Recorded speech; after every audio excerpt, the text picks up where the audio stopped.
good morning, and welcome to Unfiltered Vision News, bringing you the news unfiltered Monday through Friday, 7 to 9 a.m. Eastern. My name is Dr. Ashaki Noni Nichols, and I will be your host.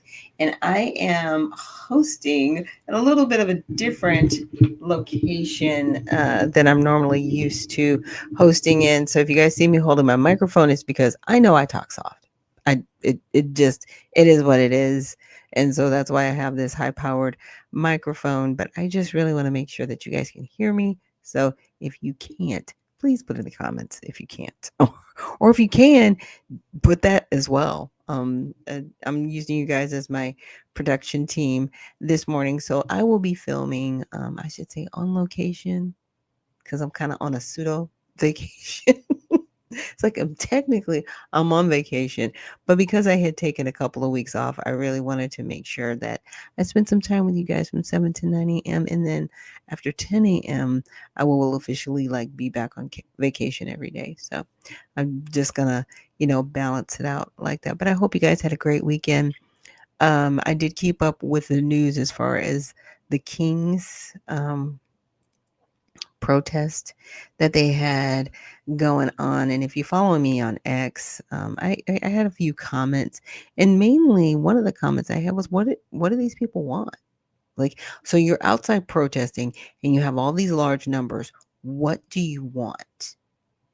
Because, I can't, even though we went to the website and they were talking about, no kings and all of these other, I was like, okay, that's great. But what do you want? What are you asking for? What do you want from the president? What do you want from the members of Congress? What legislation do you want? What you're in the streets protesting? What are you protesting for? Because see, and back when they used to protest, there was a reason. Women burn their bras, which was weird, but they did. They burned their bras because it was like, we want equality. I don't know what the bras had to do with it. It was kind of, that was weird. It was weird, but they made a statement, but they had a reason why. They wanted equality. They wanted equal pay for the times that they were putting in their jobs. You know what I'm saying? There was an outcome to this. When Martin Luther King did their march, it wasn't so much for civil rights, but it was for voting rights, to make sure that they didn't have to take tests in order, to vote, which was something that was floated in what I want to say the 20s and 30s. And, in certain states, they still had the same thing. So they had to make sure, okay, you know, Black Americans have the right to vote without being infringed upon. Okay, so we had that, but there was an outcome, there was an expectation to people garnering this movement, right? Garnering people outside protesting. So if that's what we're doing, okay, great. But now we're at this whole no kings. No kings. We don't have anyone over us, and no one's suppressing you. By the way, I don't know where that whole thing is coming in at. That's just weird to me. Um, People are like, yeah, we don't want people, we don't want this authoritarianism and all these other things. And I'm like, okay, if he was really an authoritarian, you wouldn't be able to protest him. First of all, you wouldn't have a platform. You probably would be in prison somewhere. Not jail, prison. They would lock up dissidents if this was truly authoritarian. So that part to me is just very disingenuous of the party itself, the Democratic Party, and a lot of these people supporting the No Kings movement. It makes no sense. But again, I don't know what these people want. I really don't. And, I see all uh, the pride flags out there. And by the way, the rainbow belongs to God because he created it to remind us that he would never again flood the earth. Okay. That wasn't going to be a thing. So he created a rainbow as a sign. So, as much as I know the LGBTQ movement wants to take the colors of the rainbow, it doesn't belong to you. The rainbow does not belong to you. Okay. It's something that God gave to all of us, actually. Again, it's a reminder that the earth won't be flooded with water. But I saw those flags out there. I saw the transgender flags out there. So what are you fighting for? Like what do you want? Because if it's just a matter of just being outside and yelling and screaming and being obnoxious, then that's it. It falls flat for me. I can't support you because I don't know what you want. That I don't know what the outcome is. It the overthrow the government? Like I don't know. I don't know. You're mad because Trump won. Then put up better candidates. Okay, put up a better candidate that's going to do better for the country. Because right now things aren't going well. And a lot of what's happening is a lot of mess. And this is beyond Trump or even Biden or even Obama, really. I mean, if you want to be really honest about it, you know, it really started around the Carter administration and actually prior to him because since that time there have been rollouts of particular projects within the FBI, the CIA, um, to be rolled out on the general public for particular outcomes that they wanted to see. Bush Senior, he talked about the New World Order, right? So we've got all of these things going on, but when we get to the No Kings protests, I'm like, really? Y'all just out here yelling and screaming and acting crazy? Like, it's weird. It's not working, and people are getting tired. But good morning, Dr. C. And she says, greetings, founder. Greetings to you too, Dr. C. It's so good to see you this morning and everybody else that's joining me this morning. Again, I'm just doing a little bit of a rant about the No Kings protest that happened over the weekend. Again, I don't know what they want. I wish I did. I wish I could tell you, um, hey, they had a protest and this is what they were protesting about. And it looks like they've caught the ear of, you know, this particular politician on their grievance of what they really want to do to forward, some good in our country. I can't do that because I don't know what you want. You just want to be out there yelling and screaming and saying, we don't have kings in this country. Yeah, we don't have a monarchy. Like we don't have Prince Charles over here, or King Charles now. Sorry. When his mother passed away, he was actually crowned king. We don't. We, respect the monarchy, right? And they invite us over and we invite them over. But at the end of the day, no, we don't have kings. We don't. And if you are referring to these people as kings, what's wrong with you? That's my opinion. Like, what's up with you? Why is this even a conversation? But, you know, again, I did a little bit of a chat GPT thing because y'all know I like mess with chat GPT. Every once in a while, I should actually pull it up. And what I decided to do is I asked ChatGPT, like, okay, what do you think, right?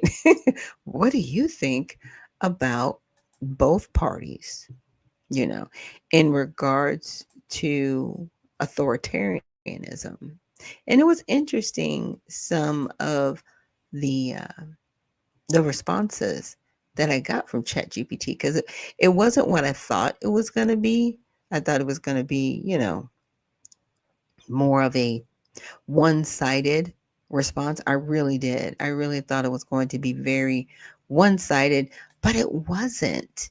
And I was very surprised by that. I was like, oh, you actually have a little bit of a different opinion, right? So I'm gonna share my screen on that one. Hopefully I do this right, y'all. Like I said, I am a little bit out of my element because I'm on location, as they say, while I'm doing this. So let me make sure that you guys can see my screen, because what I have to do is I have to go for myself, tab to tab, so I can see what I'm actually saying to you while I'm reading. And so let me make sure it gets a little bit bigger for you guys. And so this is what I did. I said, can you give examples within the United States government of authoritarianism with both the Republicans and the Democrats? Because I know both parties do this back and forth. It's not just one-sided. So that's an excellent and complex question. Authoritarianism within a democracy like the United States doesn't usually appear as a full-blown dictatorship. Instead, it manifests through authoritarian tendencies, behaviors, or policies that concentrate power, suppress dissident, weaken checks and balances, or undermine democratic norms. Here's a balanced factual look at examples from both Republicans and Democrats, focusing on actions or trends that have been criticized as authoritarian by credible analysis watchdogs and political scholars. And now it's interesting because they always say within our democracy, well, obviously we do have a republic, right? The democracy comes when within voting, it's like, okay, who has the majority vote wins. That's the democratic part of our republic. So examples of authoritarian tendencies linked to Republicans. So starting off with Republicans, use of executive power and loyalty over law. So during Donald Trump's presidency from 2017 to 2021, there were multiple efforts to override the independence of institutions, for instance, pressuring the Department of Justice to investigate political rivals or demanding loyalty from FBI officials. Why is it authoritarian? It undermines the rule of law by placing personal or party loyalty above institutional independence. Election denial and efforts to overturn results. Another example, efforts by Trump and allies to overturn the 2020 election results, including pressuring state officials, e.g., Georgia Secretary of State, and pushing false claims of widespread fraud. Now, were those claims false or not? They're still investigating this stuff. They really are. It's still under investigation.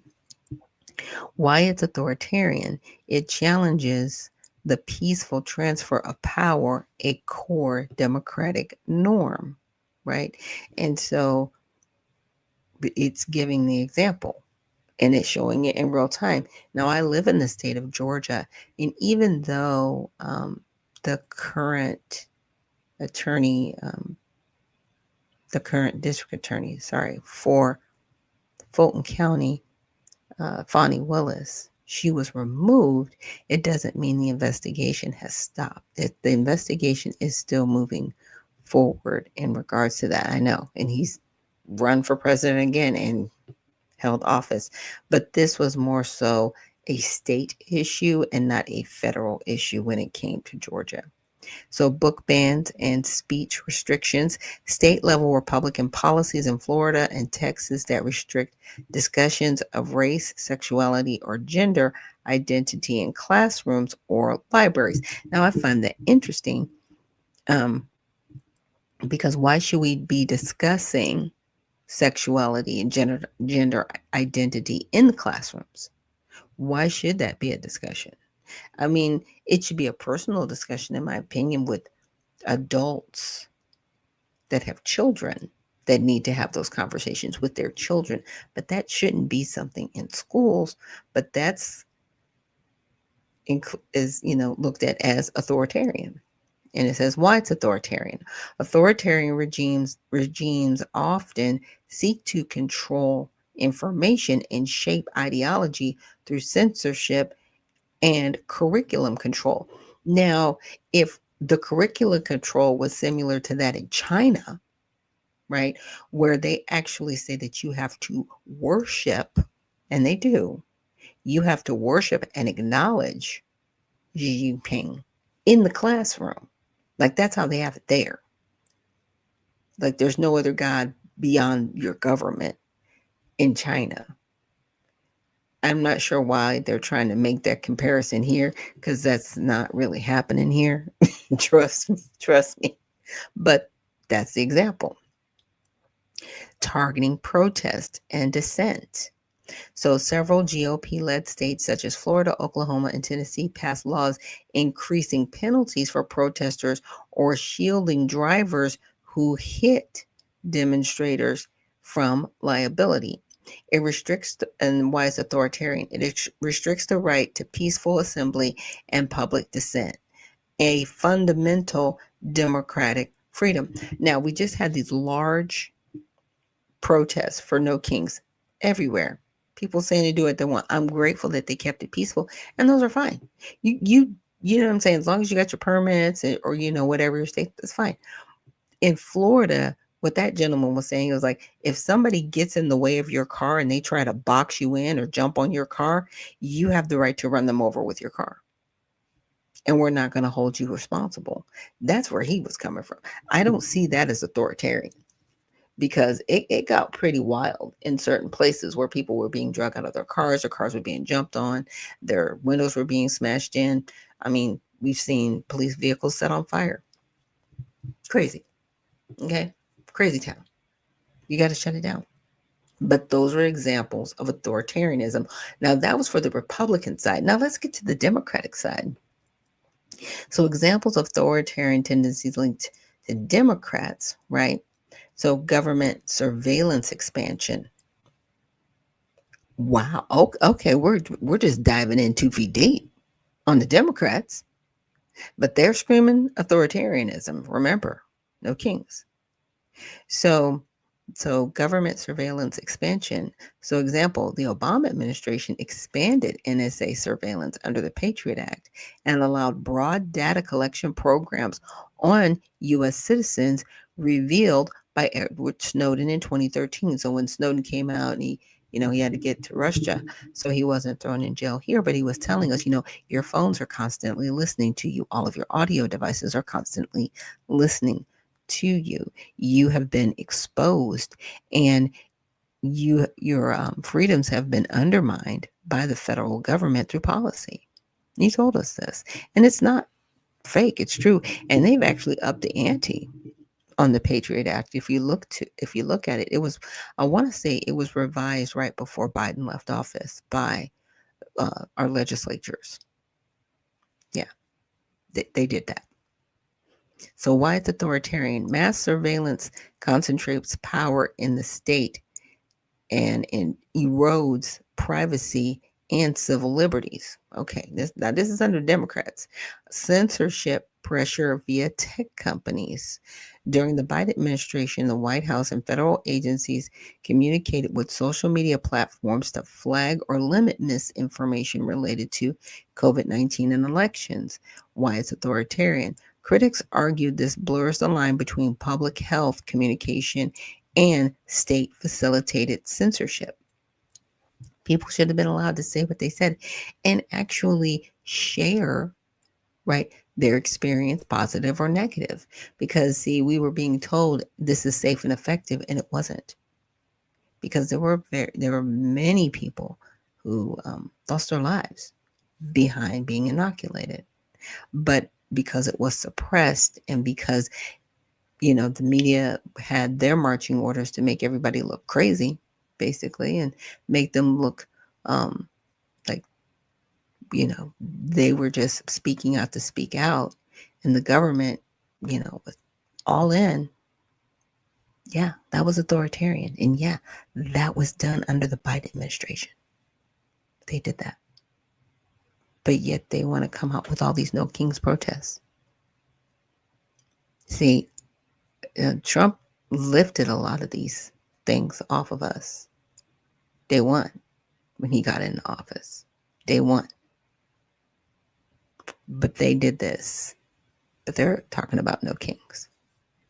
That's all I'm talking. That's all I'm saying. Emergency powers and mandates. Example, COVID-19 lockdown and vaccine mandates were implemented at state and federal levels, sometimes without legislative approval. And that happened. They mandated things saying that this is the law, and it was never a law. A mandate is a strong ask, it is not a law. But they punished people who went against them. Okay. So while many were enacted for public safety, critics argued that prolonged emergency powers concentrated authority in the executive branch and limited personal freedoms, which it did. People got fired, they were removed from the army and other branches of the military. They did this. Weaponizing federal agencies, use of the IRS under the Obama administration to scrutinize certain conservative nonprofit groups, 2010 to 2012. Why it's authoritarian? It gives the appearance of using state power to target political opponents, a hallmark of authoritarian governance. Nobody's called Obama authoritarian, even though that happened under his watch. We didn't come out and say no kings then.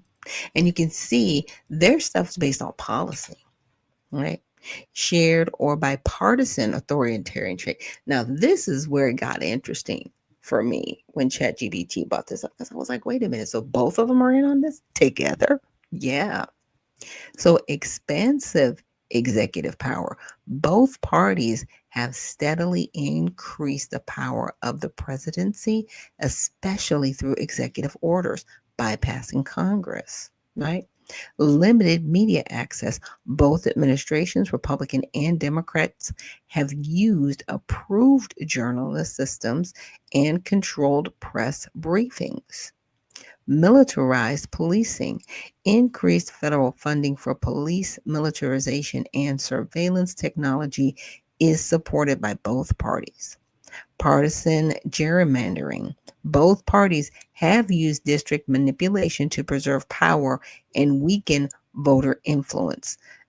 For example, Maryland, which is Democratic, and Texas, that's Republican. Yeah, so they both do it.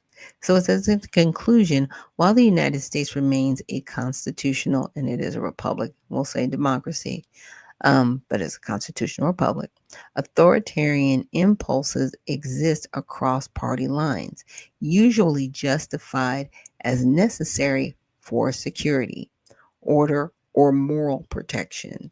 The danger lies not in one party alone, but in the gradual normalization of concentrated power and erosion of accountability. That is the problem. And it makes sense because right now it's like, okay, Republicans, even though you have the majority, you still have to scrutinize if things are wrong. And the same thing with Democrats. You can't just say, okay, we're just going to give these people blanket power, right? And a lot of people will say that, Donald Trump has been given blanket power, but has he really? I mean, mm, I don't know. I don't know. I might have to disagree. And so let me see. Got some new comments. Oh, Mark from the Soil. Thank you so much for joining us and reposting the stream. So, just reading all that stuff to you, I wanted to set it off with that because, when again, watching the footage of the protests, and then they were claiming certain pieces of footage were old footage that they had repurposed, and they've done that stuff before. But at the end of the day, I really think that the No Kings protest was propaganda, complete propaganda on individuals who may not agree with the current administration and may not agree with certain policies going on and happening, right? That's definitely an area where I see things going on. But at the same time, look, we do not have any kings in this country. We don't. We have constitutional republic, not a democracy. We have a republic because it belongs to we the people. And we need to always remember that it belongs to us. It does not belong to our government. And the reason why we have three branches of government is so that they can all be held accountable. So we don't have any one of them more powerful than the other, even though they have a pecking order. They're not more powerful than the other. It's a respect there. And I know sometimes I'll be like, yeah, the judicial, they're on the bottom of this totem pole. It's not that they're on the bottom of the totem pole. Their lane is to make sure that if there are matters of discrepancy when it comes to the Constitution, that they sort those out so that the proper precedent is set for future litigation. Like, that's really their job. They take the big cases, right, that have been heard in the lower courts, and then they go up to the federal court level, and if they still haven't decided and they still want to appeal it, then it goes up to the Supreme Court. Yeah. The presidency, holding it down. Now, our legislators, they are at the top because they are actually going through to make sure that the laws take care of us, right? But they still have to go to the president, who either passes or vetoes the law. In rare occasions, the House and the Senate, they can override the veto if it's a matter of public safety for the general public. But more times than not, they're usually able to come to an agreement. So with that, we're going to take a brief break.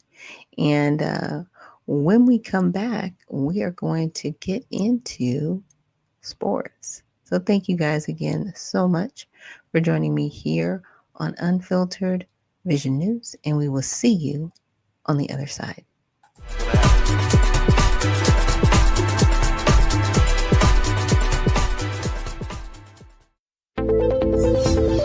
The browsers of today are broken. They've been overtaken by a barrage of sneaky and annoying ads, trackers that follow your habits, and cookies that build profiles, and all sorts of other internet clutter that's taking precedence over the content that you want to see. In fact, these useless bites can take up to a whopping 50% of page load times, with a third of it anxiously trying to learn more about you. To make matters worse, some ad blockers are even letting ads through when large advertisers pay them. But do you really want a leaky ad blocker? It's because of these very reasons that we developed Brave, a new browser that kicks internet crud to the curb and makes it faster, safer, and better to surf the web than your current browser. With Brave, everything you need is built right in. We integrated technology that automatically blocks trackers, annoying ads, and shields everything that can cramp your style and destruct your privacy. With it, you can expect increased speeds nearly 2 times faster on laptops and up to 4 times faster on mobile.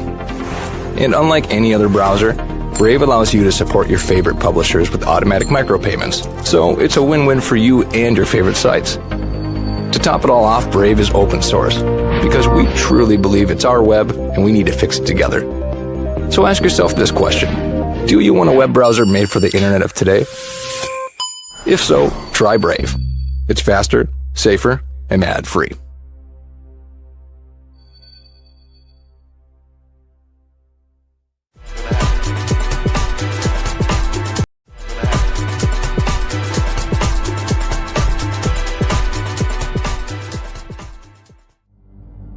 A life empowered is closer than you think. We're all looking for a better way. Reimagine what's next with a new sense of exuberance. Why not power on like you mean it? Or power off blissfully? A better sleep is a better awake. You've never moved like this before.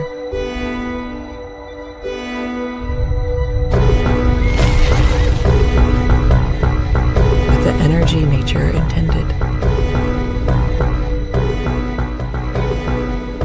Imagine reprogramming the way you look at the speed of science.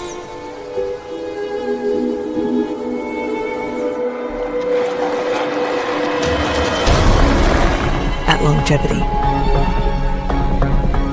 At exhilaration. It's next level rejuvenation. Take your well-being from the inside out and outside in. The light within is ready to ignite. Be the light. LifeWave.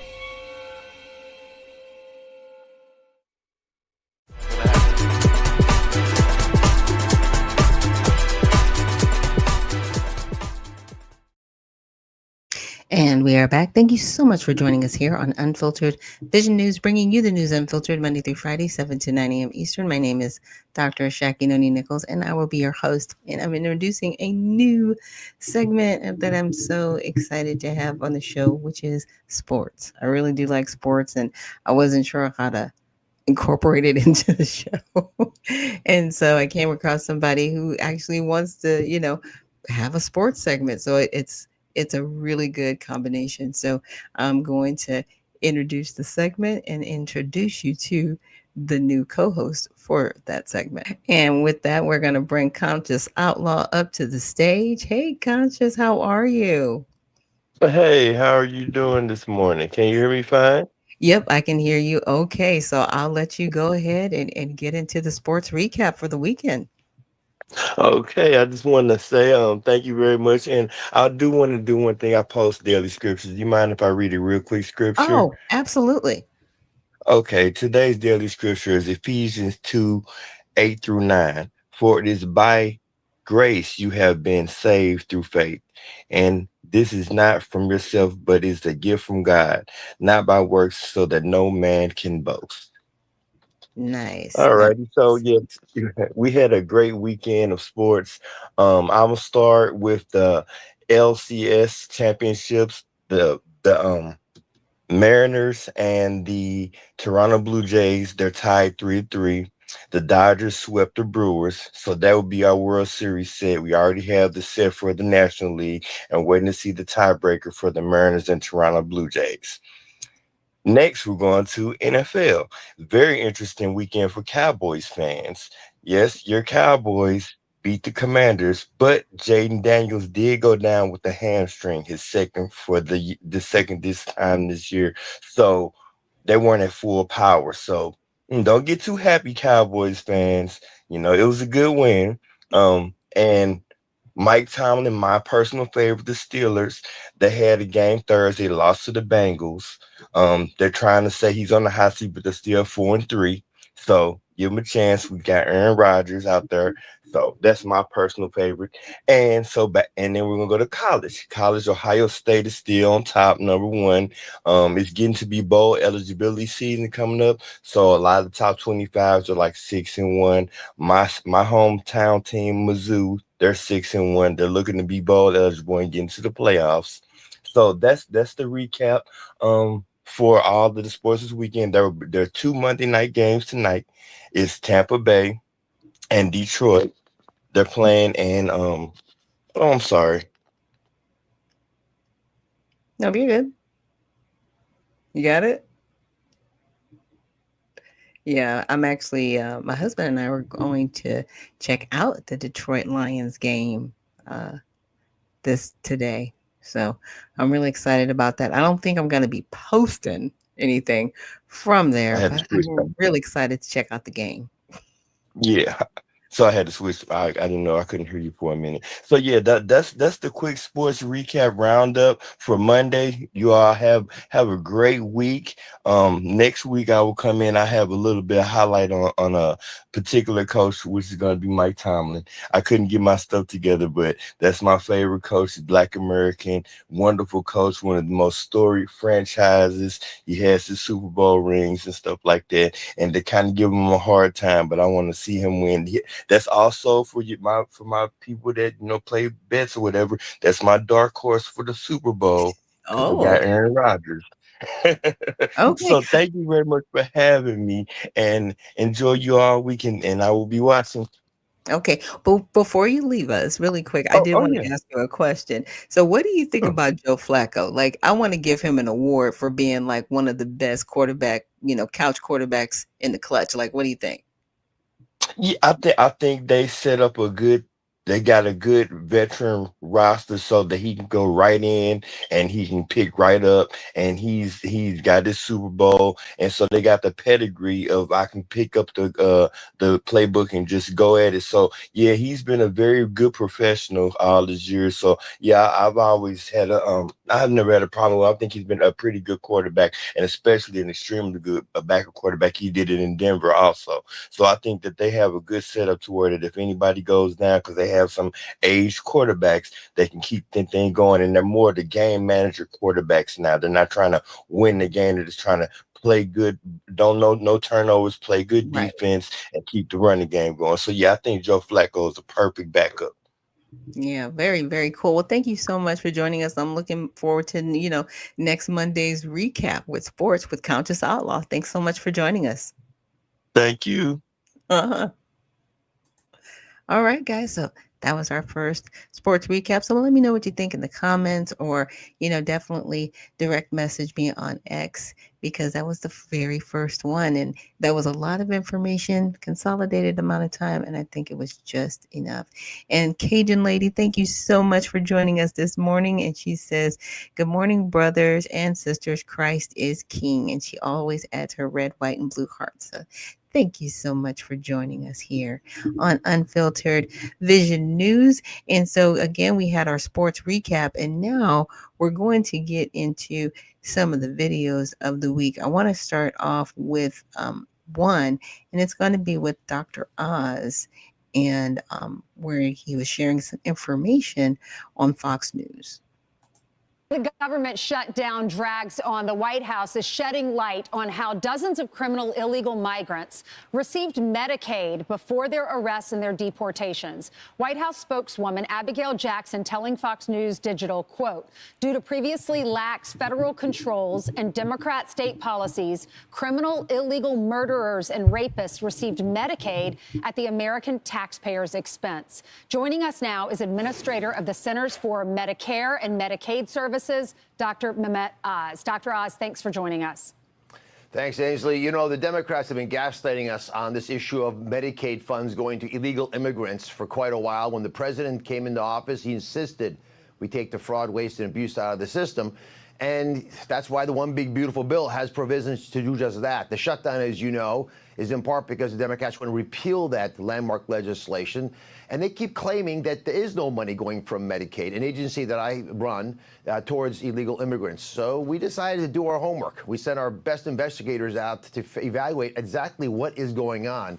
And I'm here to announce, Ainsley, and this is a big deal, that just over the last few months, we have proven that there's been over $1 billion. That's a billion with a B. It's a lot of money. It's not a rounding error. $1 billion paid by U.S. taxpayers for illegal immigrants in about half a dozen states. And we're just getting started. So it's going to be a significantly more money than that. And just to break this down for everybody, Ainsley, if you live in Texas or Florida and you're paying U.S. federal taxes, most people do, your money is being diverted to places like California who have robust benefits for illegal immigrants, you know, dental, vision, things you don't even get on Medicare. And those funds we have no ability to track until today. Now we're investigating it, and we're going to continue to track this across the country. So is that going to continue under the Trump administration? How can we stop this from happening? Well, the legislation allows us to do just that. We are no longer obliged to pay for illegal immigrants in states that decide that they think are the largesse of their hearts. They want to fund those programs. If you want to fund full dental, vision, and robust health services in, for example, California or Illinois or New York or Minnesota, that's your choice. If you want to do that, you have to pay with your own state income tax. You can't use federal dollars for that. And so we are clawing that money back. Some of these states have already, they know they're guilty. They begin to pay the money back already. We will get all that money back into our federal coffers. The president is laser focused on protecting the U.S. taxpayer. But Ainsley, this raises a bigger issue. Why are we shut down? The people who should be doing these investigations, the folks who can solve some of the problems that we're having to improve the quality of care, for example, health care in this country, but many other services are being compromised by a shutdown that's based on false information. There is money being given to illegal immigrants on Medicaid. Again, Medicaid is designed for our most vulnerable, Ainsley. It's designed for our kids, for our elderly, folks who are struggling with significant health issues. They need those funds. You can't just dole that out to able-bodied illegal immigrants in states because they think it's the right thing to do. If they want to pay for it, they should pay for it. Please send this memo, this study, to Chuck Schumer so that he sees what he's been saying, that they're not going to benefit, illegals are not going to benefit. That's not the case. We have the proof. Let's talk about MAHA, because Washington Post has this poll where there's bipartisan support from parents to crack down on processed foods and dyes and added sugars. But the MAHA movement is only getting 38% support. Look at this. Supporters of the MAHA movement, total parents, 38%, Republican parents, 62% like MAHA, Democratic parents, 17%, and independent parents, 34%. What is wrong? Why aren't we getting more support for MAHA when that's what it's all about, cleaning up our foods? It's about cleaning up our food and cleaning up our environment. And to me, MAHA really is about just being curious. As you know, 80% of questions are really statements in disguise. And in MAHA, you want to actually know the truth. Are we having problems with these additives and processed foods and the like? I think the reason those numbers are low, Ainsley, is because a lot of Democrats don't want to acknowledge that the MAGA movement forced this country to answer big questions. And out of that came this concept of MAHA, which is to ask those tough questions about our food supply. I think moms across America know that we're making it hard to raise our families in a healthy fashion. So they deep in their hearts know this to be the case. They just don't want to use that phraseology. But you're seeing more and more folks, especially independents, but now Democrats as well, saying there's clearly been no one watching this process. Secretary Kennedy, who's been just fearless and tireless in his pursuit of honesty and integrity in these issues, is getting more and more folks to wake up to the reality that we've taken for granted our health. And the reason so many folks that you care about aren't doing well is that we have tolerated transgressions on basic things we would assume to be the truth, which is clean environment, clean food, and ability to go out there and be healthy, including, by the way, mental health issues that have risen in part because we've tolerated social media transgressions that are, I think, at this point, intolerable. Dr. Oz, thank you so much. Great to see you. Hey, Ainsley, one big question and one big promise to everybody. Today's is opening day for open enrollment. All this beautiful program of Medicare is something out there. If you haven't enrolled in Medicare, if you want to know more, go to Medicare.gov. One of our basics frameworks, our social safety net of this country. It's all there for you. Take advantage of it. All right, opening day. Thank you so much. Okay. And so this was done about 4 days ago, you guys. So this was roughly, I would say, the 16th. So just to give you a little bit of date context around it. And Spud McKenzie says, good morning. Every time I hear a dollar amount involved with aid for foreigners, I tend to believe that's our reparations money. Yeah. You know, it's interesting because as many people kind of tongue in cheek about reparations, they'll go, see, all the illegals got your reparations, but then they'll turn around and say, well, why are you even talking about reparations anyway? This shouldn't exist. It's weird. Anybody out there feeling it, what I'm feeling?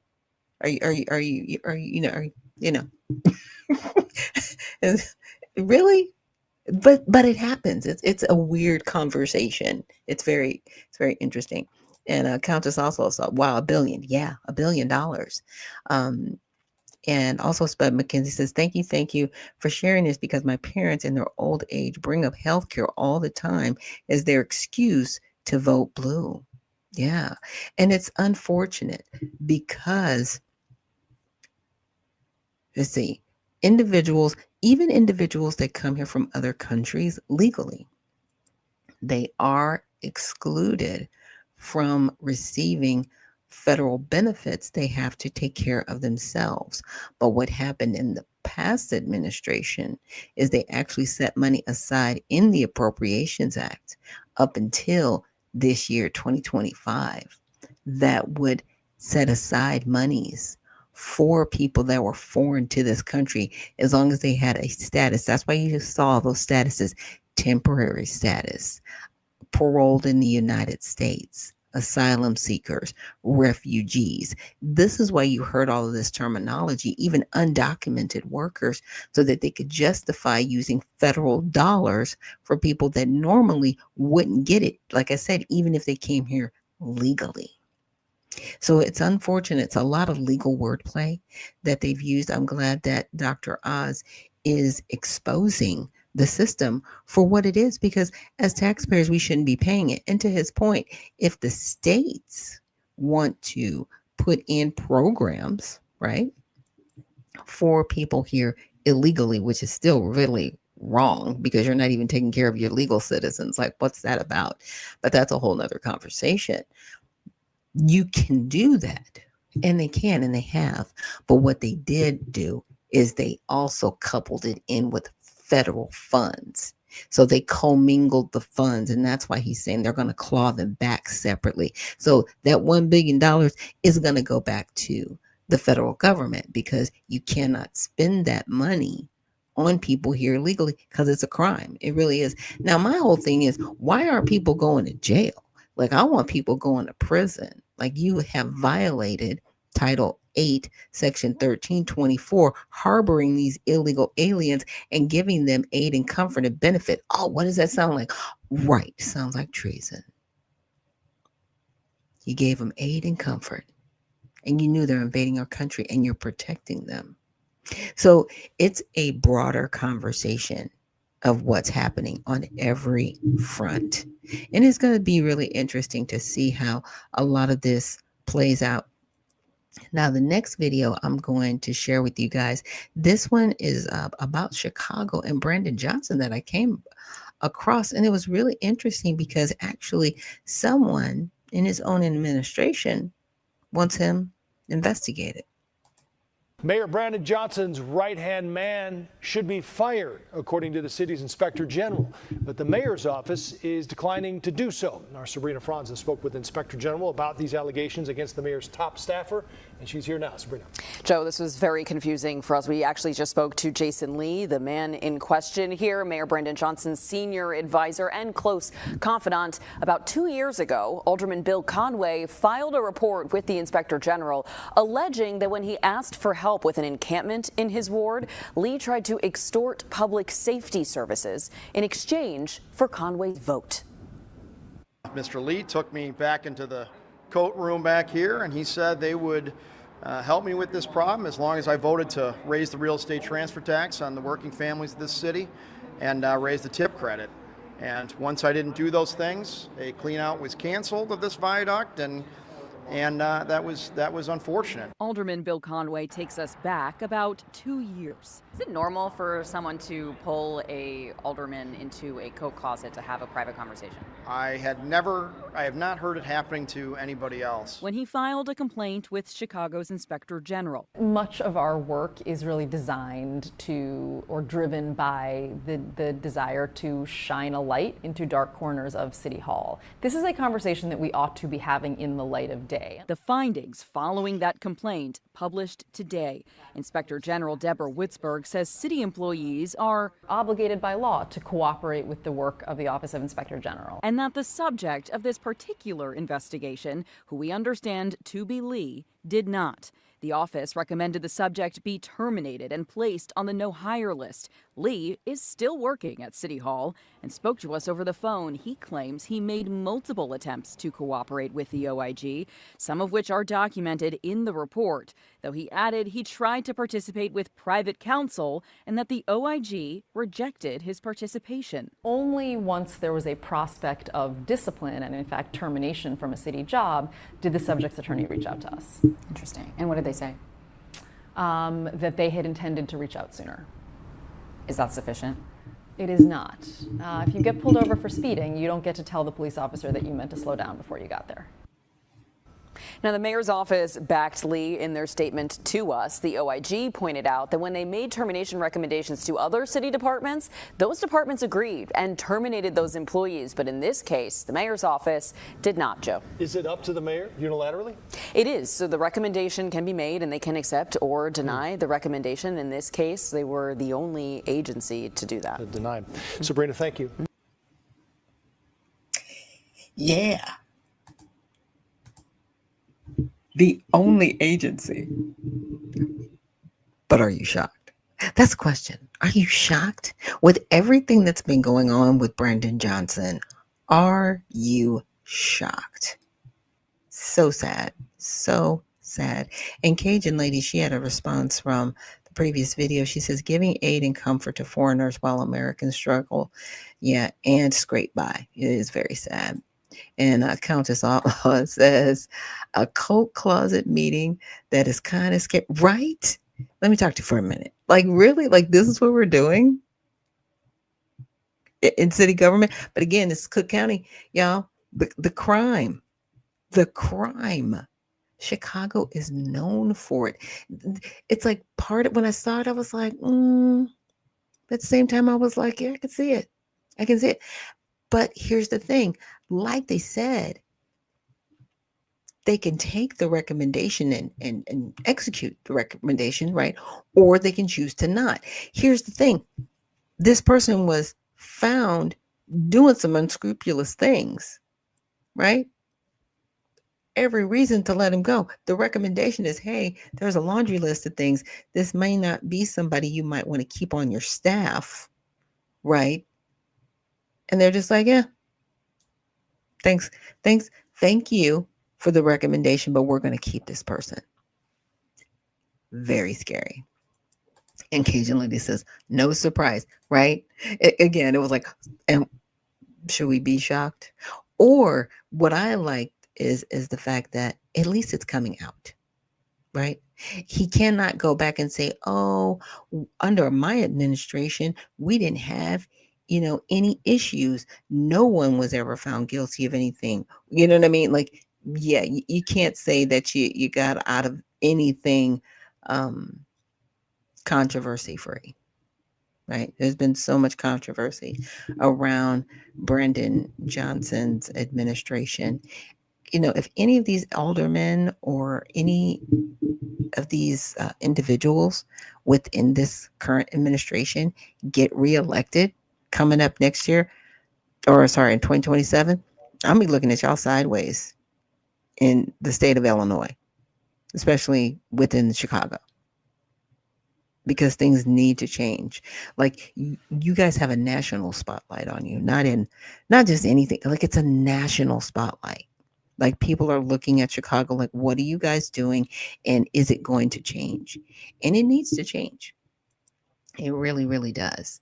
And so with that, let's get to our last video. Now, this one is Nancy Pelosi, and she's on CNN, and she's talking about the government shutdown. And I just found her responses interesting and very telling. So let's check this out. I mean, I understand what you're saying about where the differences are, and they are very big. They are voting yes on what we say here in Washington, a clean CR, a bill to keep the government running for 7 weeks, and Democrats are voting no, and for the reasons you just said. So how are they shutting down the government? First of all, it isn't a clean CR. Okay. So let's not stipulate to that. It's not a clean CR. What do they have in it? Going into that. The point is, Democrats who created Social Security, Medicare, Medicaid, the Affordable Care Act, all of that, are now being asked, reject that so we can give a tax cut to the rich. We're not doing it. And it isn't a question of, well, let's come back together so we can discuss it. I'm sorry, I got to pause her. Why is it that they're always like, when it comes to social services, or anything with the Democrats, they're just taking your money to give it to the rich? Miss Nancy, Miss Ma'am, you came into Congress not where you are now, okay? You are one of the wealthiest members of Congress. Like, I think she's close to a billionaire. Like, she's definitely in the high millions. We'll have to check your net worth. But this whole thing of they're just, enriching their friends. Yeah, you took advantage of a lot of that because, you and your husband, y'all have done a lot of insider trading. They don't call it insider trading, but you have since you've been in office, and you've made sure some of your friends have been enriched while you've been there. I mean, I'm just saying, really listen to her, because her conversation is super telling. And Cajun Lady says Nancy needs to be locked up. She does. She's done some things, y'all. But let's continue. That isn't going to happen. They had that chance. Now they just have to open government with it as a stipulation. So how do you get there? Would it be the president saying he's willing to engage in negotiations? Is it, I mean, what do you actually need tangibly to get there? Well, let me just. In this exchange, CNN's Dana Bash wasn't just moderating. She was challenging the logic of Washington's blame game. Pelosi came armed with talking points, but Bash came armed with math and a question no one in power ever wants to hear. How does that add up? I'm so pleased with Hakeem Jeffries and the role he's playing for our House Democrats, Chuck, of course. But here's the thing. Everything important springs from the people. The public knows that this is wrong for them. This is a kitchen table issue for them. This is a kitchen table issue. They want costs lowered. The Republicans are raising the cost. And this is, our members have been all over the country spreading the word. Lincoln, public sentiment is everything. With it, you can accomplish almost anything. And that is what we were doing. They're going to hear from their own constituents that government has to open up under these conditions. And the conditions are that you want them to just automatically raise or extend, I should say, the subsidies for Obamacare? Yeah, not to cancel them, but also it has to be in the law. When you say cancel, they expire at the end of the year. Yeah, so they must be expired. Without any kind of negotiation over it, because they want reforms. What reforms do they want? They wanted to reduce, So you just don't buy any of it? What do you mean reforms? I'm just telling you what they've been on TV saying constantly. I know that's what they say on TV, but look at history, look at the experience. When he was president before, he was going to whatever. He said, Obamacare sucks. That's what he said, Obamacare sucks. It's not about reforms. We're all interested in reforms all the time. The subsidies are a reform. Under Biden, they are an improvement over the Affordable Care Act, and I'm very proud of the Affordable Care Act and the reforms. But they have not, they wanted, over 70 times they voted to repeal the Affordable Care Act. But this is... Okay, and this is why. Let me get Cajun Lady's responses in here. She says, Nancy thinks she is a king with 40 years in Congress while enriching their life. That's what they're really screeching over, right? That's part of it. And Cajun Lady also says, she says, I can't with central casting Nancy. Yeah, true. Okay. And Cool Water, thank you so much for joining us this morning and reposting the stream. And it's very interesting because everything Nancy Pelosi is saying, you can go back like maybe 10 years and she's saying the same thing. They were just trying to enrich their friends. And they, wasn't she the one who said, yeah, we need to just pass the bill and then find out what's in it. We're not going to read it. She did that. She was calling, not on a hot mic. Like that was her response. Like she said these things.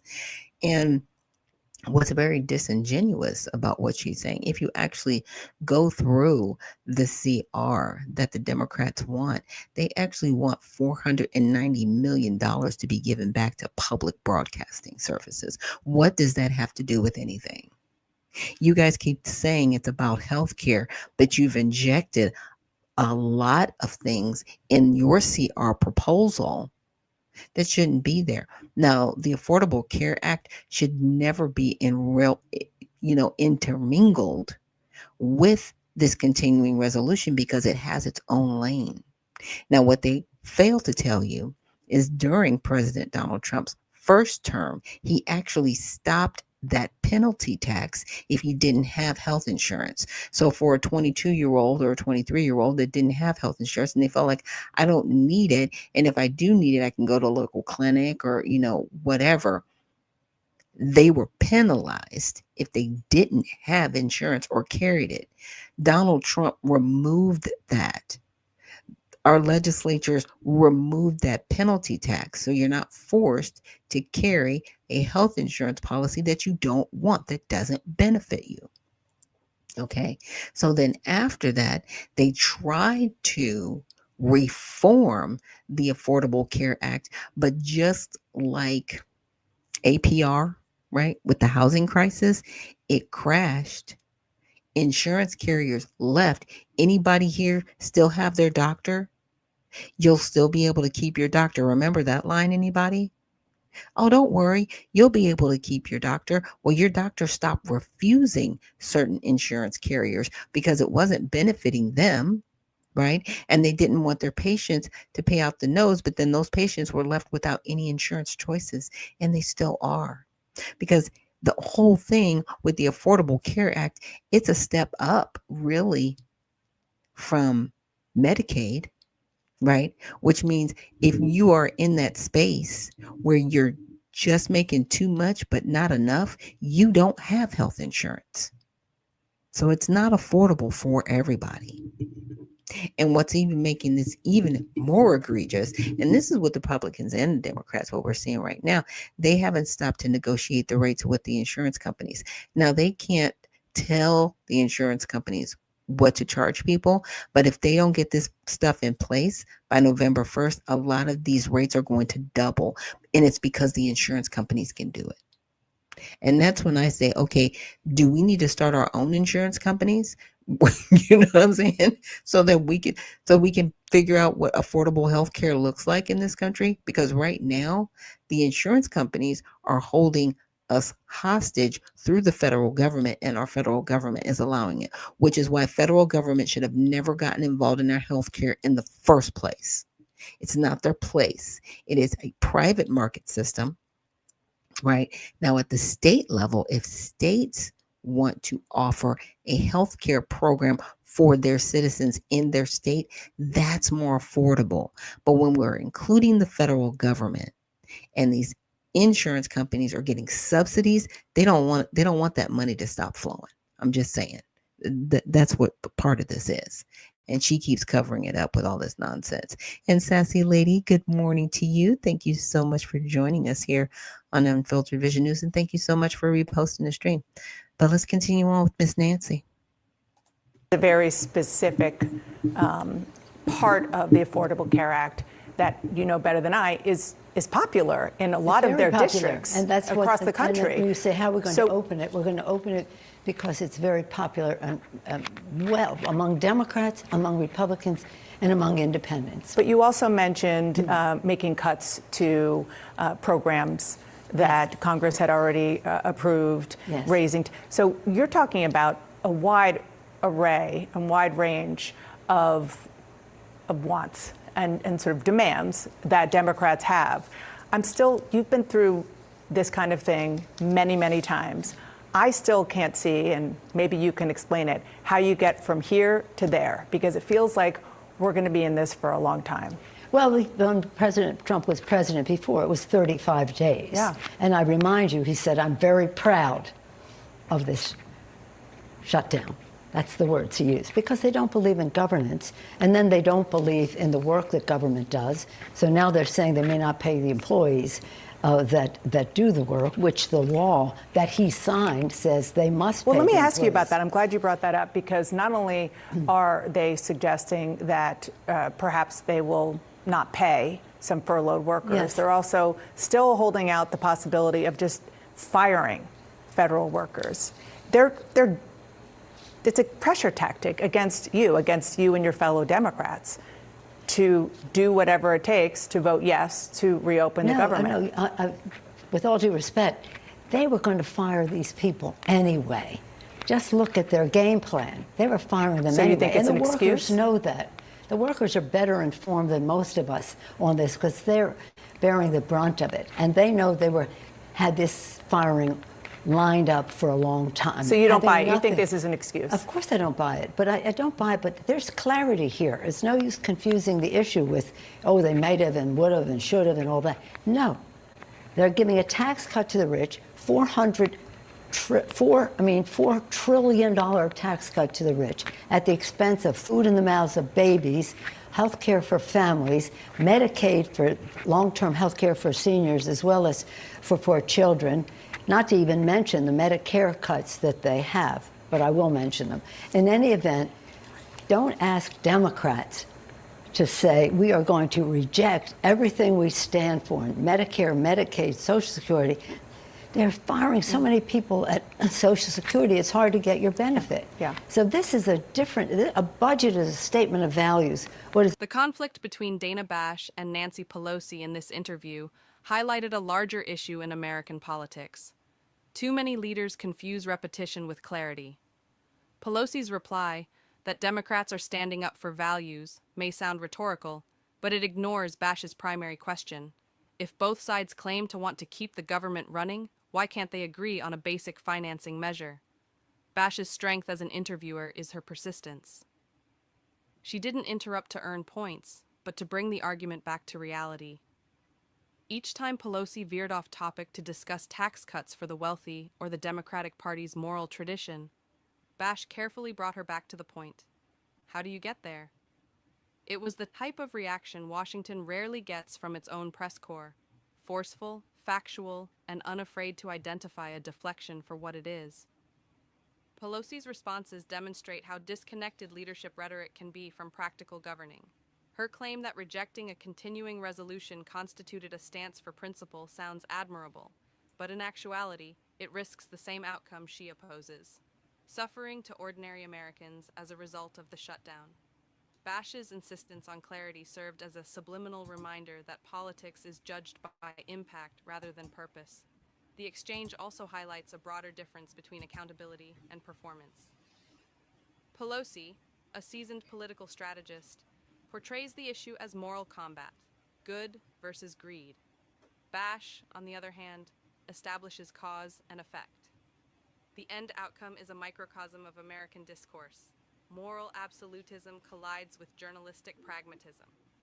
Pelosi is correct that budgets represent principles, but Bash's line of questioning reminded viewers that values without implementation provide little consolation to those who cannot collect paychecks during a shutdown. The former speaker's resistance may have energized her followers, but anyone outside the political bubble saw Bash's calm and reliance on facts as more credible. In the end, it was not about who won the debate.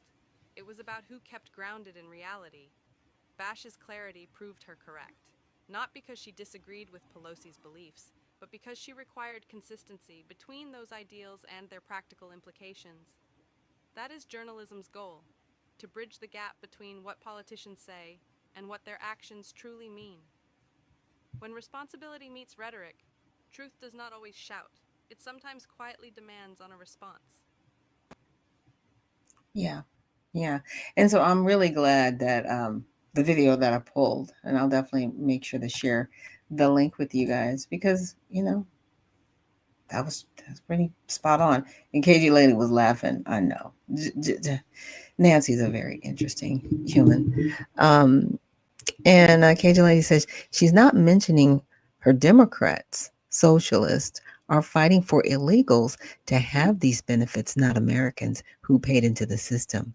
Also, it's not a good look interviewing while intoxicated.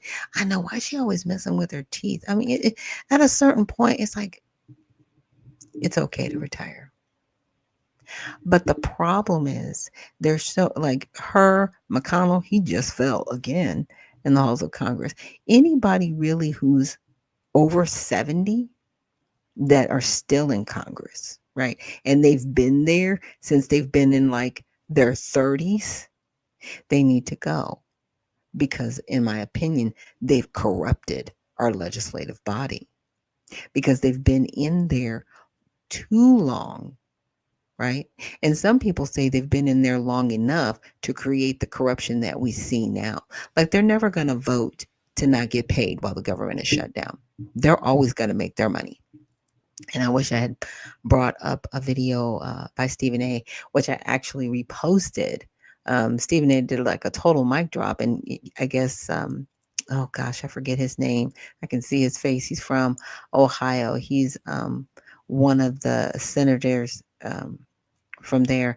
And while he was up on stage with them, and I think somebody else, one of the other members of Congress, he goes, "You guys are getting paid, while this air traffic controller, he's going out to DoorDash to make sure that his daughter's tuition is paid, because he's not getting paid. The government shut down, but while the government shut down, the people on the stage next to me are still getting paid."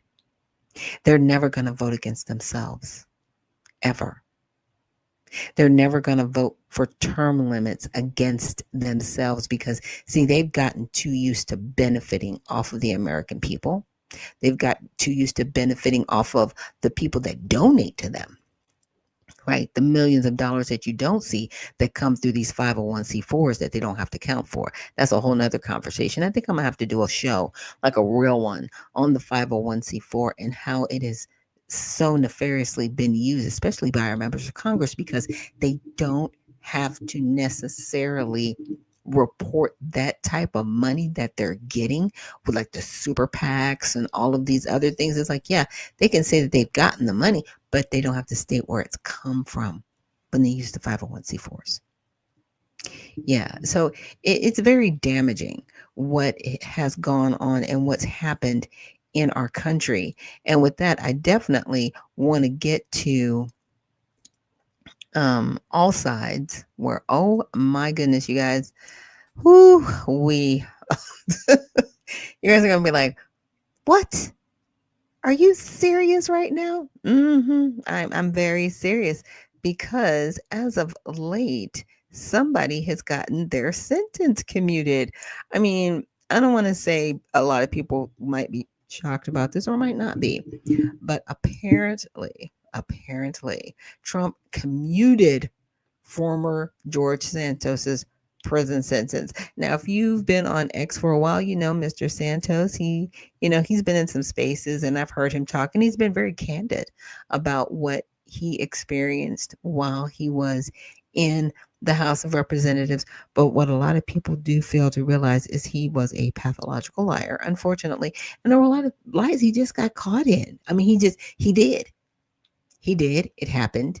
And people were like, okay, we have to remove this person from office. But then on the flip side of it, once he got removed, he was doing a lot of almost truth telling, and it could be verified by what he was saying. It was very strange, very strange. And I find it sad. I hate that he felt he had to lie to get into office, and he was removed from office for those lies. But then during that time where, he was going through whatever he was going through, he came out and told the truth. And with somebody like that, it's hard to believe everything that they're saying, but you're constantly having to check on them. So President Trump has commuted the 7-year prison sentence of former U.S. Representative George Santos, who represented New York, releasing him months after having serving time for wire fraud and identity theft, right? And those things happened.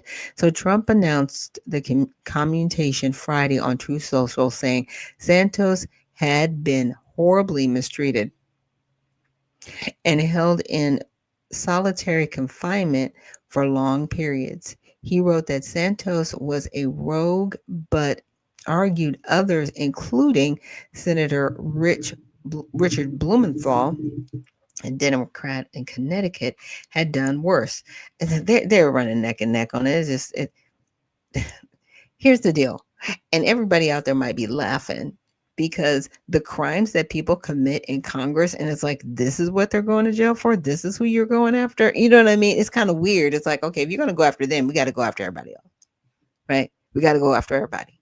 If you're going to go after Blumenthal, if you're going to go after Santos, then what are we doing? Go after everybody. So his lawyer confirmed he was released from prison late Friday night. Last year, Santos pleaded guilty to federal fraud and identity theft charges after prosecutors said he falsified donor reports and made unauthorized charges to credit cards to fund campaign and personal expenses. So Santos's reaction. Attorney Joseph Murray posted a lengthy message on Santos's X account calling Trump the greatest president in U.S. history. Murray added, President Trump is absolutely right when he says that the U.S. is back. As a retired NYPD officer, having experienced firsthand the typical government dysfunction and red tape, I am absolutely amazed to see how functional, efficient, and cooperatively this administration works together to get the job done, especially with their legislative counterparts. If only the Democrats would rejoin Team USA. I am so proud to be an American. So, for context, Santos drew national attention by fabricating key parts of his biography, including claims about his education, work history, and family background. His case became a prominent political scandal. In recent years, Santos flipped New York's 3rd congressional district for Republicans in 2022, but was expelled from Congress the following year after an ethics investigation. So, this is how the media covered it. Fox News on the right emphasized Trump's criticism of Democrats and his claim that Santos had been mistreated in prison, while highlighting Trump's praise for Santos as a loyal Republican. The Hill, which is centered, focused on the legal timeline and official statements, maintaining a straightforward tone about the commutation of Santos's release. CNBC, that leans left, proved more detail on Santos's appeal for clemency and reports that Trump's decision followed pressure from allies. It also included Trump's renewed attacks on Senator Blumenthal and the senator's past response that he misspoke about his military service. So with Blumenthal, it was like stolen valor, which is actually a very huge issue when you do that. It even goes beyond Congress. But Santos, I mean, he was not, look, those things happen. He lied. He used somebody's credit card. I mean, it was a lot going on. But the whole thing is, why did y'all let's just say he was not appointed, but you know how they go through their swearing in. He was sworn in. And the main reason he was sworn in at the time he was sworn in, if we have to go back, it was because McCarthy at the time needed the votes. So they got him sworn in so they could get the votes. But they knew all these things that were happening. But what I find interesting is that there were other people that have been found guilty on ethics violations. They were not removed from Congress. AOC to be one of them. She had a whole bunch of little violations going on where she didn't report the money. She lied about like paying one of her staffers. Like a whole just nonsense, right? Just nonsense. And it was like a slap on the wrist, like, oh, well, she just didn't know. No, she knew. Somebody knew. Somebody should have been, making sure that the money was going where it was supposed to go and why it was supposed to go there. And, she kept putting off the reporting. But she's still in office. Yeah. Yeah. But see, nobody wants to go back to that well. Nobody wants to talk about that stuff when it's happening to one of their quote unquote favorites. I'm just saying. They have winners and losers that they pick in this game all the time. But good on him. Good on Mr. Santos for getting out, right? And to the next story I wanted to cover, and this is something I probably should have went over. So journalists across the political spectrum reject new press access policy. So a couple of weeks ago, I guess there was a new policy brought down by the Pentagon, with Pete Hegseth, and a lot of reporters that report both, I guess, the Democrat and Republican, conservative and liberal, they didn't like it. They were just like, okay, this is not cool. But let's get into it. So Pentagon reporters across the political spectrum are rejecting and criticizing a new Pentagon press access policy put forward by Secretary of Defense, Pete Hegseth. Okay.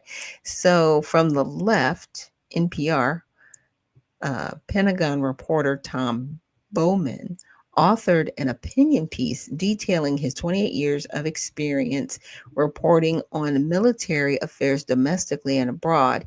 He said he's reported both sides of the story to be able to inform the public and hold the government to account. He said that in the last 10 months of President Trump's administration, reporters are barely getting any information from the Pentagon. Without transparency, Bowman wrote, how will the American people find out what is being done at the Pentagon in their name?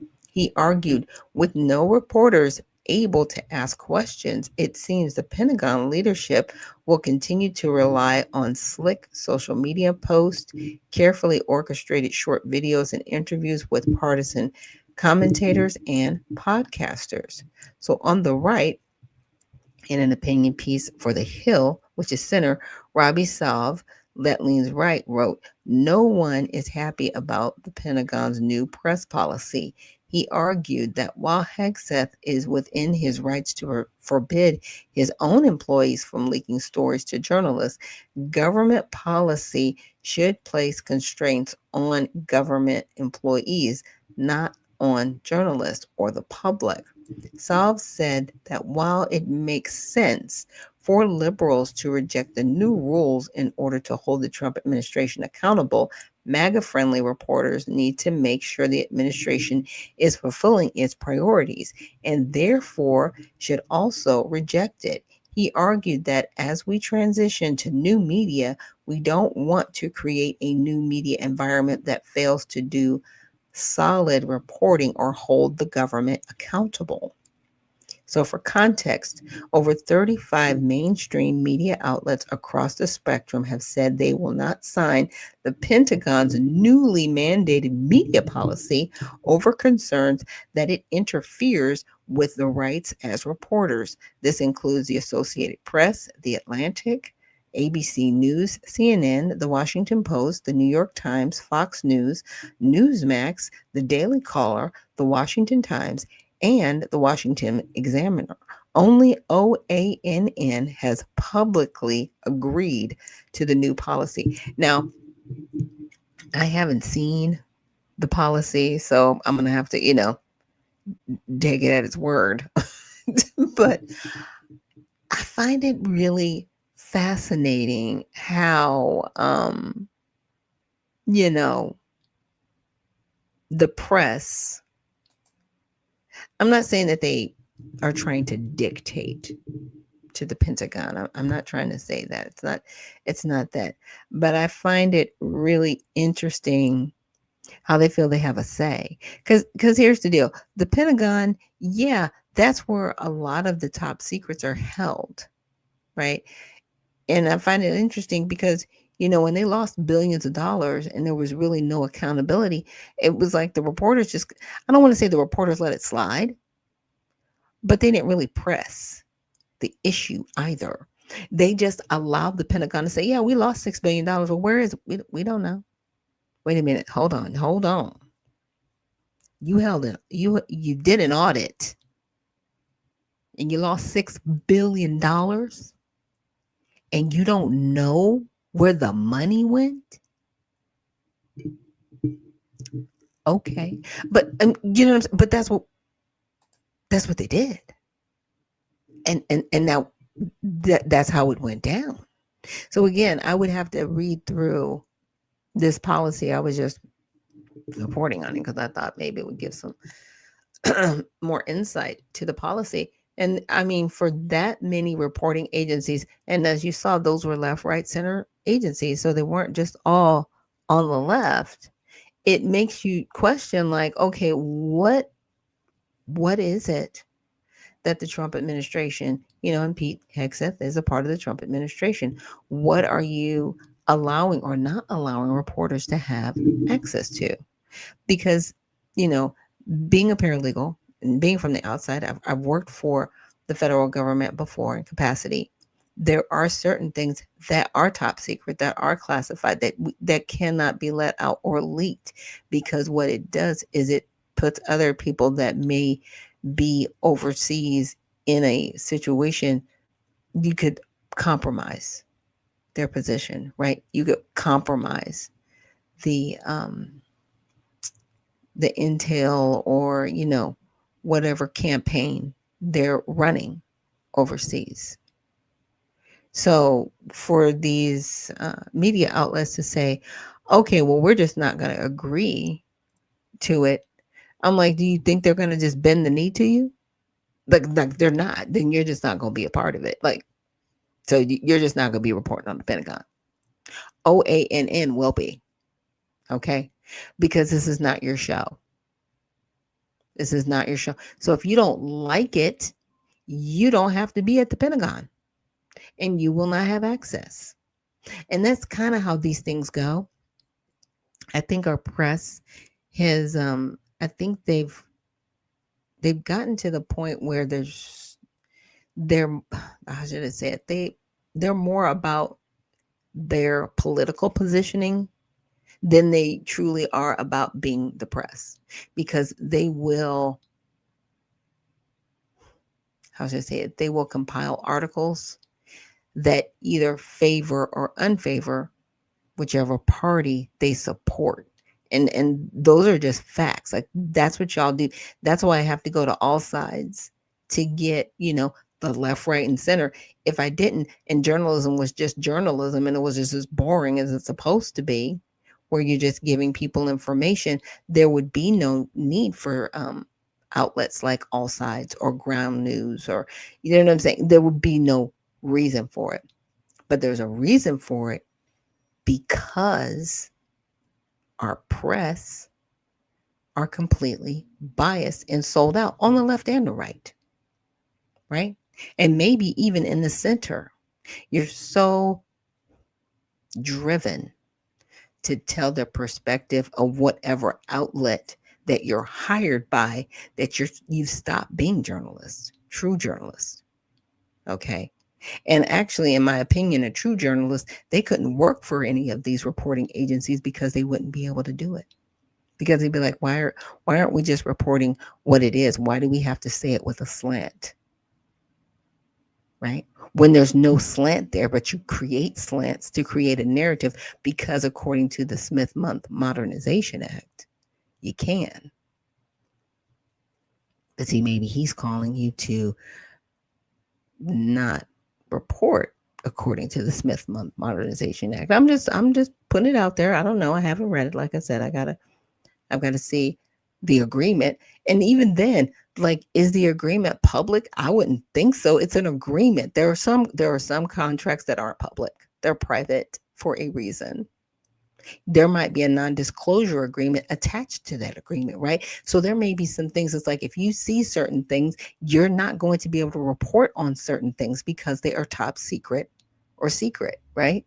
Because you might get exposed to something while you are in the Pentagon that you wouldn't necessarily be exposed to. I'm just saying, guys. I'm just saying there's just a lot more that goes along with journalism, especially when you're in highly secretive capacity areas like the Pentagon, than they're letting on to. And guess what? He's not going to capitulate. I don't think you realize who you're dealing with Mr. Hegseth. He served in the military. It's not a thing. I think he's a Marine. Nope. Nope. He's not backing down, y'all. He's not backing down. See, you can try it if you want to. And Michonne says, yeah, propaganda has the people deceived and confused. It's really crazy. But it's so weird because they've been doing it for so long that they don't even see it. They're just like, this is normal. What are you talking about? We're just reporting. No, you're not reporting. You're not reporting, because journalism is boring. Okay. The dog walked across the street. That's journalism. Okay. You guys want to say it was a sunny day, and the sun was beating down on the dog, and his paws were on fire, and that's what y'all want to do. Okay. And the dog just walked across the street, but you want to add in all of this flavor and this color, because if it bleeds, it leads, as opposed to just saying the dog walked across the street. Yeah. And it is very sad, the state of affairs that our country is in, especially when it comes to the media. So I did want to touch on one other article. Violence in that continues in Gaza. It's weird. And despite the ceasefire, like I don't know. I don't know. Anybody out there? It's like we keep running back to this. And it's almost like they're not going to abide by this. They're all going to save face and smile on camera and shake hands and sit at the table and nod and be like, "Yeah, we're down with what you're talking about." And like 2 days later, they poo-pooed on the whole thing. Like, y'all just a mess. It's just horrible. Okay. And so this was back on the 15th. You know, I don't like, part of me wants to read the article, part of me does not want to read the article.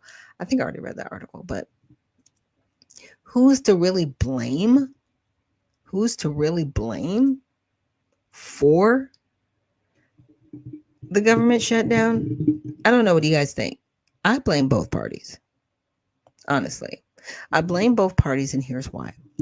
Because the CR that they were trying to get the Democrats to actually sign was only going to be till November 21st. This was a Band-Aid. This was not anything that they were going to get done. They're going to kick the can down the road to the 21st of November, and then they were going to have to start this all over again. So they've burned, weeks of the continuing resolution. And what the Democrats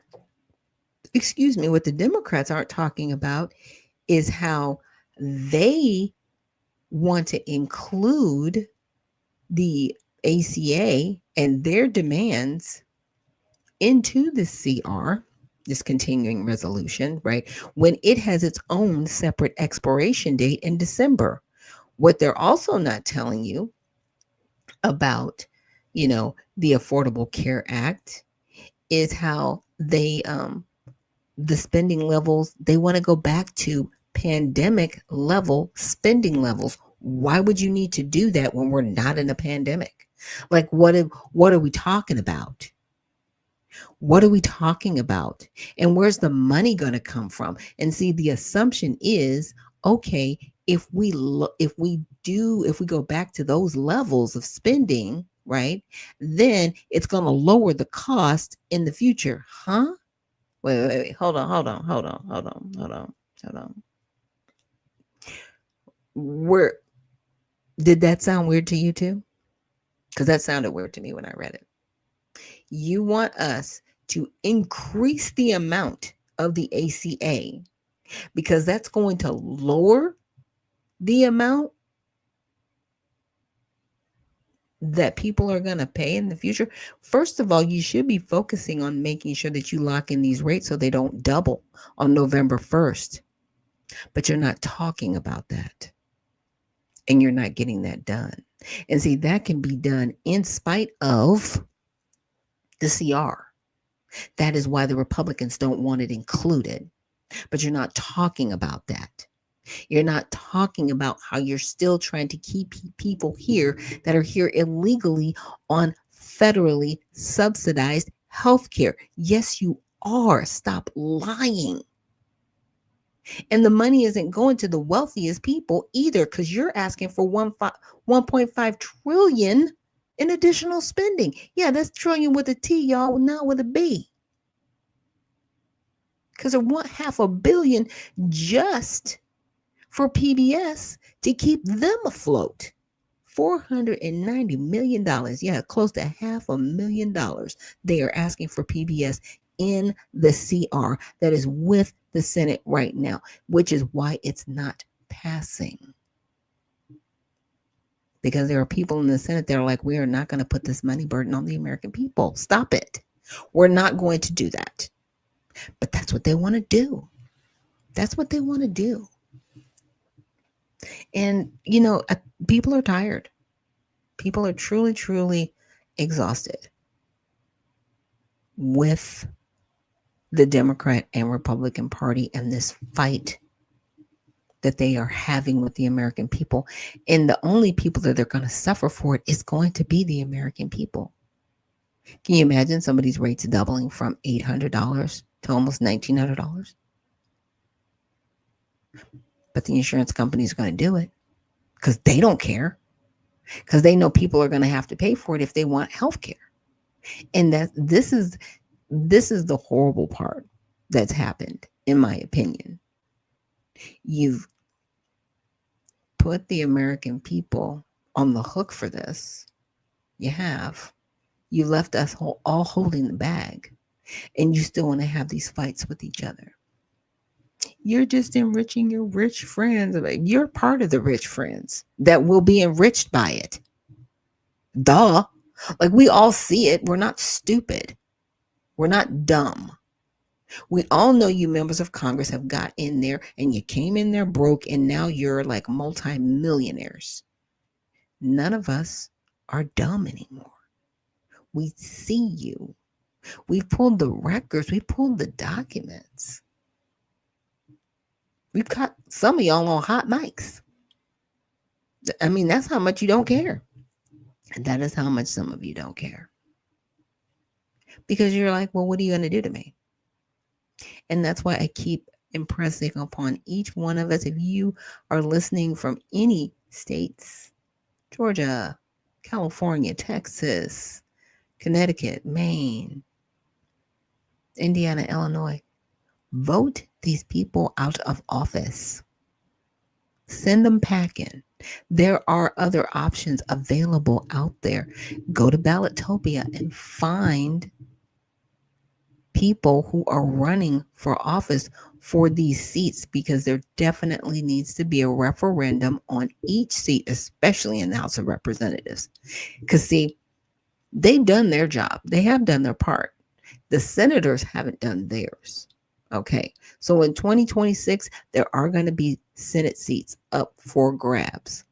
Like, I live here in Georgia. That's Ossoff. His seat is up for grabs. Yeah, he's not going back into office. I'm telling you, people are mobilizing to get him out of office. But there are other people that should be removed from the House of Representatives. Nancy Pelosi being one of them. She needs to go. There's a poop map in her district. Yeah. And it's so horrible that you can't avoid it. And this is not dog stuff. Yeah, this is human feces. There's a map for that. But the map is so full that no matter where you go, because people have been allowed, they've written ordinances. Yeah. In the city of San Francisco, that people can just defecate on the street because they're homeless and they don't have a home. So where else are they going to go? And it keeps getting worse and worse, but we're spending more and more money on these programs. Like, what's going on? That's what I'm saying. It's time for people to be removed from office. It's time to go. They want to cry about gerrymandering and all these other things. Gerrymandering, whether either side, is not going to help you. And at this point, we have to have better people in office that are not going to sell out to these big money donors who are really in control of our country, if you ask my opinion on it. They're in control. Because if we really had control of our country, we wouldn't be in the situation we're in now. But we are in the situation that we're in now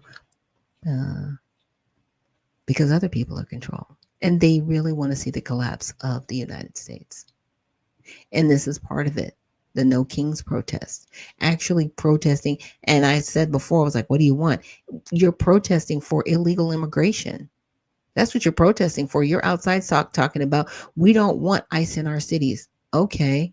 You don't want people there taking out criminals from overseas that came into our country that are murdering and raping people that we know, that confirm that they're picking up murderers and rapists. You're okay with that?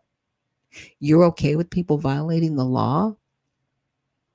Okay, that's what those protests were about. And I welcome anybody from the King's protest to tell me that I'm wrong. What else are you out there for? Talking about, yeah, we need these people here. Yeah. Y'all are out there protesting for illegal activity. You want illegal activity, but see, you don't want them in your neighborhoods. No, no. You want them in ours. You want them in black, predominantly black neighborhoods. Now, see, where I live in Georgia, in Henry County, it is predominantly, I would say, melanated, because I don't know everybody's lineage, so I'm not gonna say black Americans, but I will say melanated people. And they might look like me. I don't like what they're doing with the town, but most of them look like me. Henry County is like 60% melanated. Okay. Upper echelon. People, median income's like 75,000. So when people always want to say, oh yes, all black people they're all broke and they live in projects. No, we don't. No, we don't. A lot of us are middle class or upper middle class, especially where I live in the South. So we're not going to play that emotional game either. Okay. We're going to stop playing the emotional games of, oh my gosh, I can't believe, you're not going to support black people. No, we support each other, but we're not going to be out here in the middle of the street saying, hey, we want to keep people here that have broken the law. And that's what you are out there protesting for. You want people okay with crime. You want them okay with illegal activity. You want people to vote against themselves. That's what the No Kings movement is about. It's about getting you to vote against yourself without realizing it. Okay? Without noticing that that's what you're doing. So with that, we're going to close down the stream for today. But I appreciate you guys being here with me on Recap Monday. And tomorrow we have Tell It All Tuesday. So we're definitely going to get into it a little bit more. So remember, stay well, stay focused, and stay unfiltered. We'll see you in the next one.